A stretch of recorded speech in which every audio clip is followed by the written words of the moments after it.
have like 3 or 4 of this printing left. Oh, wow. I'm G. Willow Wilson, co-creator of Ms. Marvel. So Ms. Marvel began with a phone call I had in 2012 with Sana Amanat and Steve Wacker, who were 2 editors at Marvel Comics. And they pitched me this very simple idea. They said they wanted to create a new American Muslim superheroine for a young adult audience, and they were going to give her her own ongoing monthly comic book series. To the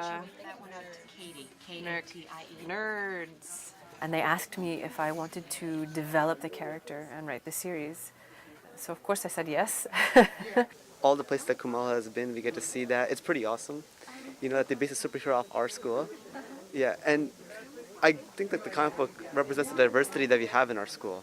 I wanted her to have powers that looked unique, that were interesting to look at on the page, that were not superpowers that we often associate with girls, so nothing sparkly.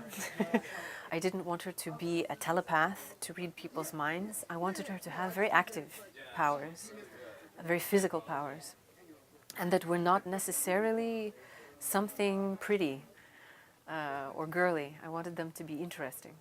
She faces a lot of the same challenges that any teenager faces about family, school, peer pressure, what she wants to do with her life. She's only not dealing with the school side of things, like the culture clashes, like her parents are trying to be traditional, and I guess that's a bit cliche, but she's really struggling with it because she wants to maintain her Muslim identity. Growing up religious, I would debate. There's the scene where Kamala goes to the mosque and she's talking about the responsibility you have towards people, sort of vaguely implying she might be a superhero, but she doesn't want to tell the imam that she's this.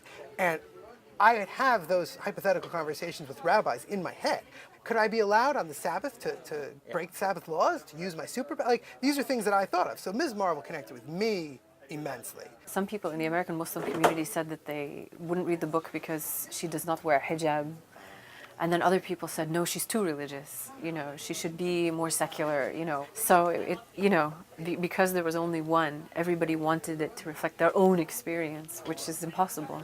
The point of a superhero is to be a symbol for the culture at that time, and you can't control how that plays out. And so I'm not possessive, she belongs to the readers.